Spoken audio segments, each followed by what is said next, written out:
Important changes are coming to air conditioning refrigerants. Are you prepared for the upcoming changes to your air conditioning system?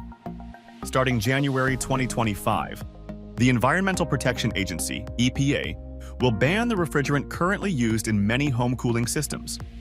This shift means manufacturers will update equipment, leading to potential price increases of 10% to 20%. With the production of existing equipment expected to halt this fall, now is the time to act. If your cooling system is less than 7 years old, no immediate action is needed. For systems over 7 years old, consider a replacement before the regulations take effect to avoid higher costs later. We also offer financing options to make this transition easier. Don't wait until it's too late.